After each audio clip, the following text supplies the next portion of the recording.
buy stock for Utah and sell stock for BYU?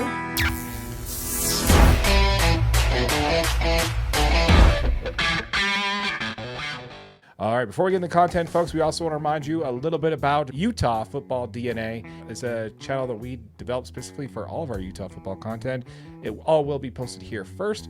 So if you have not yet, check out that channel description down below. If you're watching this on our main channel, DNA Sports Recap, be sure to slap us a like, say hi, and check out the merch store. We have hit that subscribe button. That's right. All right, so let's go ahead and get into it, man. Right now, we're about a month away for the kickoff of the 2025 campaign. Yep. And we come across some articles from time to time that we feel like are worth discussing. And with all the changes for Utah and for BYU on both sides of the valley here, we found an article that was worth discussing here. This was one by Brandon Judd on Deseret.com. This is Buy Utah, Sell BYU. This was an article based off a video podcast from Fox Sports' Joel Klatt on the Joel Klatt Show. What I want to do is I want to start with the selling of BYU. Okay. Let's end on a high note on the one. Absolutely. So, the biggest reason that you're sell on BYU is 100% their quarterback uncertainty, right? You've got quarterback Jake Retzloff, who obviously withdrew. He's transferring to Tulane after he was given the 7-game suspension for his honor code violation. All that business ended up getting dismissed. We won't jump too far into it. There's plenty of articles everywhere. But yeah, I mean, that really just opens up the quarterback battle. You know what I mean? So now you've got McKay Hillstead and Trayson Bourget and Bear Bachmeier, who are the 3 quarterbacks. Now, these 3 quarterbacks in total have 12 collegiate starts between the 3 of them. The most of them coming from Trayson Bourget, who he's played 10 collegiate games, started 8 when he was at Western Michigan. McKay Hillstead played in 8 and then started 4 while he was at Utah State. And then Bear Bachmeier is a freshman, so he hasn't obviously been on the field quite yet. So yeah, that's 4 QBs for BYU. None of them at the P4 level have started a game at this level of football, which is never great. So yeah, after finishing last year at 11-2 with conference play at 7-2, they are predicted to be at the top of the conference. But like you mentioned, with Jake Retzloff's departure as quarterback, the one thing I do want to make sure that people understand is that the reason for the 7-game suspension was because of an honor code violation. Correct. It doesn't actually have anything to do with any actual civil suit or anything like that. Right. It's just he violated their honor code violation, which is a relationships outside of marriage. So that is the reason why they handed out the 7-game suspension, and he chose to transfer, which makes sense. So when it comes to that there, uncertainty under center has got to be their biggest thing there. Also mentioning on this one is they also were replacing 8 starters on defense, which defense was one of their stronger suits last year. So both of those was kind of a big piece there when it comes to why. That's huge. And I have plenty of faith in Kalani Sitake as defensive coordinator to keep training to keep developing young players, but replacing 8 starters from a really good defense is always really tough.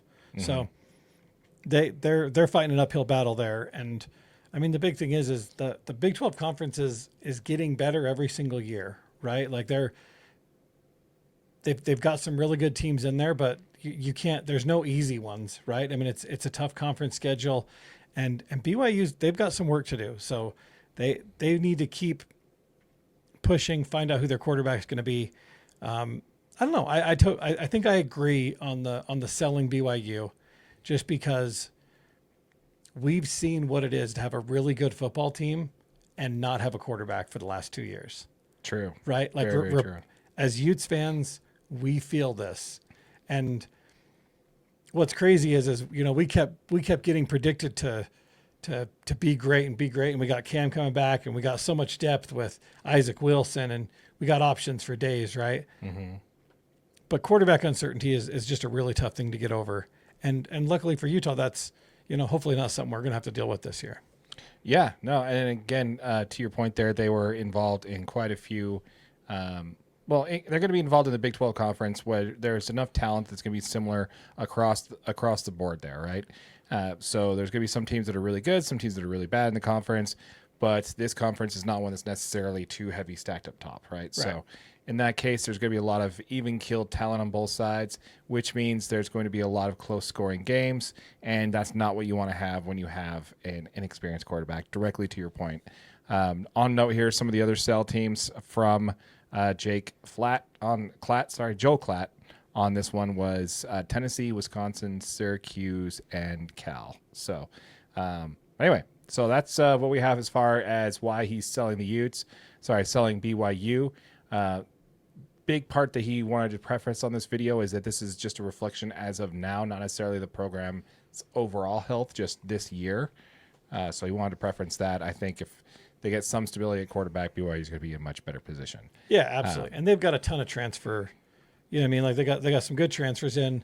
Bear Bachmeier is a 4-star recruit that they got in and signed and did a really good job going out and getting him. So like you said, this isn't, from Klatt's perspective, it was just, this is not a long-term concern for the program, right? It's just where they're sitting at right now.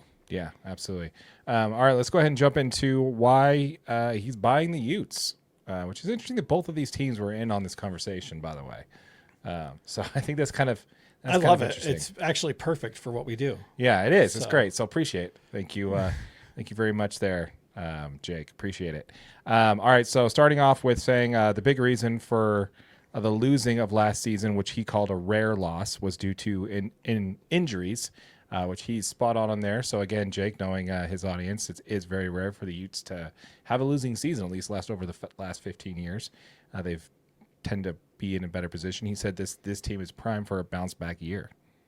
No, I mean, they absolutely are. I mean, the fact is you make as many changes as they did, and they went out and they made quality changes, right? It wasn't just quantity. It wasn't just a mass overhaul and, try to find something.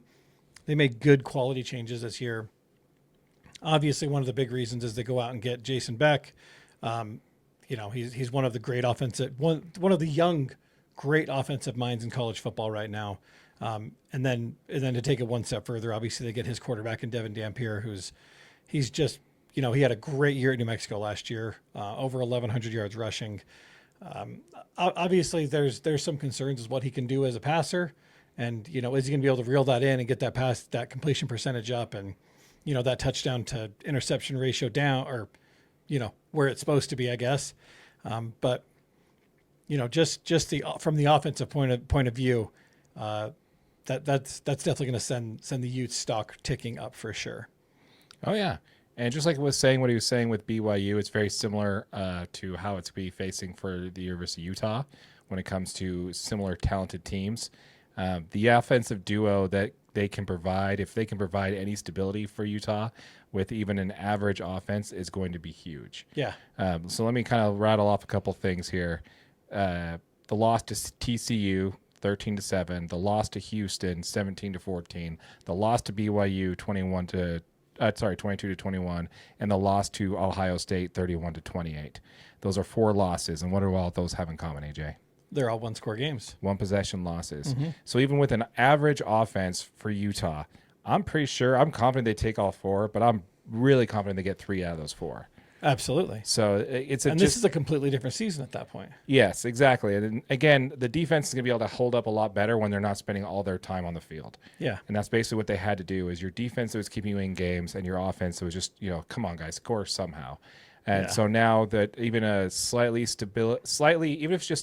even if that passing game's not there and it's just a run team, you know, we're like, good luck. We got a quarterback can run, so you got to stay in front of him, or you got to stay in front of, our running back room, which could, be, pretty insane as well this year. I think we've got a very well balanced pass threat for Devon Dampier to throw to, but yeah, go ahead and run for 1,000 yards on this team, man. You're gonna be Make sure you guys check out our video on the Utah wide receiver room.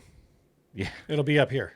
Yeah, not to say anything against New Mexico's offensive line, but Utah's going to have a much stronger offensive line than they got.